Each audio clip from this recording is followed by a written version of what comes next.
መያዙን በህግ ቁጥጥር ስር መዋሉን ሰማን። ያሳዛችሁ ወጣችሁት 500 ሺህ ብርና 400 ሺህ ብር በጣም ትልቁ 500 ሺህ ብር ነው። 500 ትልቅ አሁን እኔ ጋር የመጣሽው ለመናደድ ሳይሆን በእውቀት ለመናደድ አይደለም። ስነቲንግ ቱ ዱ ዊዝ ዩ እኔ ጋር መያዙን በህግ ቁጥጥር ስር መዋሉን ሰማን። በመጀመሪያ ደረጃ ፖሊስን ማመስገን ይጠበቅብናል። እውነት ለመናገር ሁሉም ነገር ስርዓት እንዲይዝ ለምታረጉት ጥረት ሁሉ ከልብ የመነጨ ምስጋናችን ይድረሳችሁ። ሁለተኛው እሱ ፓርኪንግ አርጉልኝ የሚላት በተፈጥሮ ምክንያት የያዛት ክራንች አለች። ያቺ ክራንች አሁን ላይ እስር ቤት ይዟት ይገባል ወይስ እንዴት ነው የሚሆነው ነው? እስቲ የህግ ሰዎች ቢኮዝ እስር ቤት ይዟት የሚገባ ከሆነ ሁለት እርስ በርስ የሚፈላለጉ እስረኞች አንድ ቦታ ሊኖሩ ይችላል።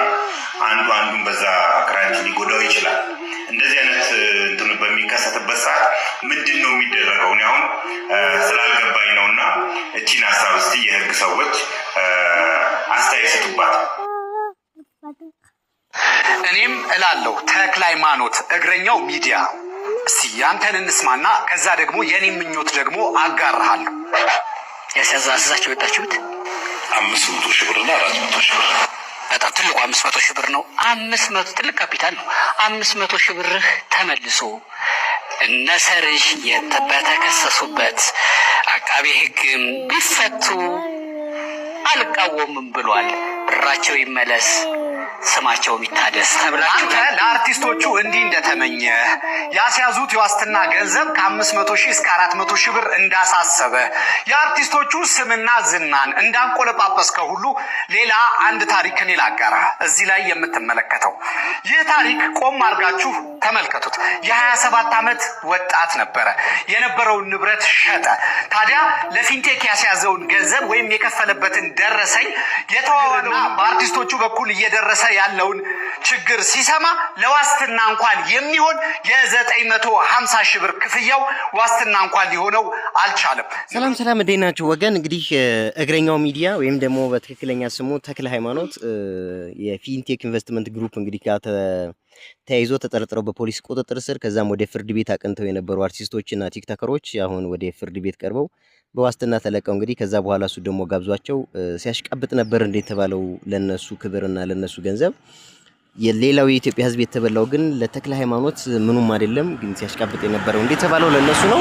በዚህ ጉዳይ ላይ እናንተ ምን ትላላችሁ ወገን? ሐሳባችሁን እንዲታጋሩን እንፈልጋለን። የተሰማችሁን ተክለ ሃይማኖት ትክክል ነው ወይስ የህግ ጉዳይ ነው ትክክሉ?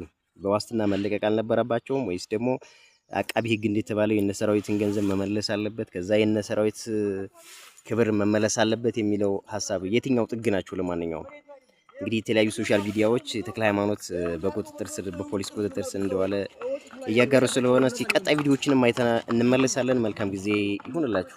በጣም እንለያይ። ስለምንለያይ አሁን እኔ ጋር የመጣሽው ለመናደድ ሳይሆን በእውቀት ለመናደድ አይደለም። ስነቲንግ ቱ ዱ ዊዝ ዩ እኔ ጋር ብቻ እሷን ያልደገፉትና መቼም ዛሬ ልናገረው 4 ቤተሰብ አስተዳድራለሁ። ሌላ በምንድን ነው መሰልሽ ማግዛቸው? ባለትዳር ናቸው፣ ልጆች አላቸው። ልጆች ያላቸውን ወንድየውና ሴቷ ስትረስ ሲበዛባቸው ችግር ሲመጣባቸው ይጣላሉ። ጸብ ያለ ነው። በኢኮኖሚ በቻልኩት አግዛቸዋለሁ። ትዳራቸው እንዳይፈርስ እጠግናቸዋለሁ። ለልጆቻቸው የትምህርት ቤት አግዛለሁኝ። ይሄ ነው ቤተሰብን ማቆም፣ ማህበረሰብን ማቆም። ማህበረሰብ ከቤተሰብ ይጀምራል። ቤተሰብን ስትገነቢ ነው ቅድሚያ ማህበረሰብ የሚገነባው። ዲሞክራሲ ሲመጣ ዲሞክራሲ ጥሩ ነገር ይዞ ካልመጣ ሀገራችን ውስጥ መርጠን ነው ማስገባት ያለብን። ዲሞክራሲ ነው መብቴ ብላ የ12 ዓመት ልጅ ተነስታ ሄዳ ማግባት አለብኝ እንትን ማለት አለብኝ ሴክስ ማድረግ አለብኝ ብላ ብትመጣ ቤት ውስጥ አንፈቅድላትም። በእርግጥ ዲሞክራሲ መብቷ ነው። ይሄንን ዲሞክራሲ መብት ብለን መቀበል አለብን። ያብዬ አይደለም በዲሞክራሲ መብቷ አይደለም። በዲሞክራሲ 18 ዓመት በኋላ ነው መብት ነው ልትል የምትችለው። ኤኒዌይ ወንድ ልጅ ለሴት ያስፈልጋታል። የቤት ራስ ነው። ፍቅርን አታሳጧቸው። ፍቅር እያሳጣችኋቸው ነው።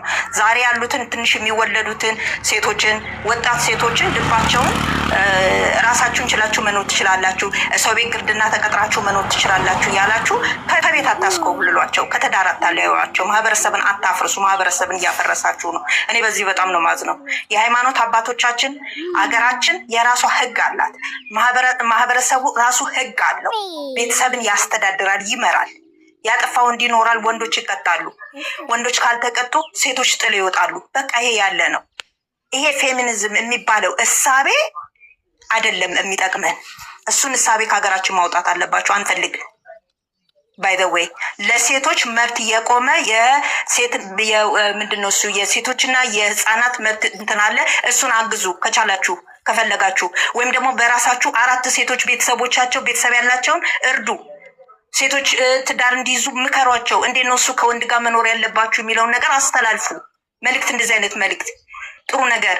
ወንድ ልጅ ለምንድን ነው እሱ እንትን የሆነው? ወንድሞቻችሁን ምከሩ፣ ደፋሪ አባቶቻችሁን ምከሩ፣ ተቆጡ፣ አታለያዩ። ወንድም በራሱ ጉድለት አለው፣ ሴትም በራሷ ጉድለት አላት። ወንድ ሆኖ የሚጨቆን አለ፣ ሴት ብቻ አይደለችም። ኦኬ ጭንቅላታቸው ላይ ልጆቹ ላይ የምትሰሩ ስራ እኔ በጣም ነው የሚያናድደኝ። በጣም የ16 ዓመት ልጆች ናቸው ተከታዮችሽ።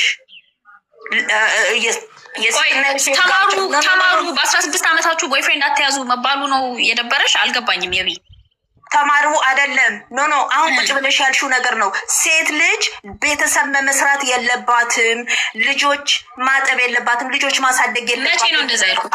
አሁን ቅድም በደንብ አድርገሽ መግለጫ የሰጠሽበት የለባትም። ብትሰራ ኖሮ ልጆቿን ለማሳደግና ቤቷን ለመጠበቅ የምታወጣው መስዋዕትነት በመንግስትም በማህበረሰብም እውቅና አግኝቶ ካሳ ሊኖረው ይገባል። ምክንያቱም ለማህበረሰብ ቆይ የቢ ያላልኩትን ነው አልሽ እያልሽ ያለሽ። ስለዚህ አሁን ያልሽው ራሱ ልጅ ለቤቷ የምትሰራው ለባሏ ለልጆቿ የምትሰራው ነገር ለእሷ ብቻ አይደለም የሚጠቅማት፣ ለእሷ ለፍቅር ብቻ አይደለም፣ ለደስታው ብቻ አይደለም፣ ለማህበረሰብንም ይጠቅማል። ቆይ አዳምጪኝ ፕሊዝ።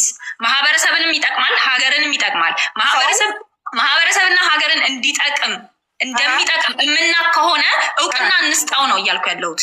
የቤት እመቤትነት ለምሳሌ አድሚኒስትሬቲቭ ወርክ ነው። የአድሚኒስትሬቲቭ እውቅና ይኑረው። አንድ ነገር ልጠይቅሽ። አይደለም አንዲት ሴት 15 ዓመት ሙሉ ለምሳሌ ትምህርቷን አቋርጣ ባላግብታ ልጅ ወልዳ ደስተኛ የሆነች ለልጆቿ ምግብ እየሰራች ለባሏ ምግብ እየሰራች የቤት እመቤት ሆና ኖረች። እሱ የውጭውን ስራ ሰራ፣ እሷ የቤቱን ስራ ሰራች። ትምህርት አልጨረሰችም፣ ስራ የላትም። 15 ዓመት ሙሉ በደስታ ቆዩና አይሁን በቃ አይበለውና የሆነ ችግር ተፈጥሮ ባልየው ለምሳሌ ሞተ ልበልሽ። እቺ ሴት አሁን ማን ነው ገንዘብ የሚያመጣላት? ማን ነው የሚያስተዳድራት? ትምህርት የላትም። ቆይ አዳምጪ የቢ አዳምጪ። ትምህርት የላትም። የስራ የምትቀጠርበት የስራ ወረቀት እውቅና የላትም። መንግስት እንደሷ ባዶ እጃቸው የቀሩ ትምህርትም ስራም የሌላቸው ሲንግል ማሞችን ሰፖርት የሚያደርግበት ምንም ሲስተም የለውም። ስለዚህ እቺ ሴት ምንድን ነው የምትሆነው? እነዛን ልጆች ይዛ መንገድ ላይ ነው የምትወድቀው። ልመና ውስጥ ነው የምትገባው። ሌላ የሚረዳት ሰው፣ ሌላ የሚደግፋት ሰው፣ ልክ አሁን አንቺ 4 ቤተሰቦችን እንደምትደግፊው እንደዛ ልክ እንዳንቺ ጥሩ ልብ ያለው ሰው ፍለጋ መንገድ ላይ ትወጣለች። ልመና ማለት ነው። እንደዚህ አይነት ነገር ልክ አይደለም እያልን ያለ ነው። በመጀመሪያ ደረጃ ሴቶች በ15 ዓመታቸው ትዳር ይዘው ምንድነው እሱ ይሄ ያላስፈላጊ ልጅ የሚወዱት ምን የሚሉት ይሄ የቤተሰብ ችግር ነው።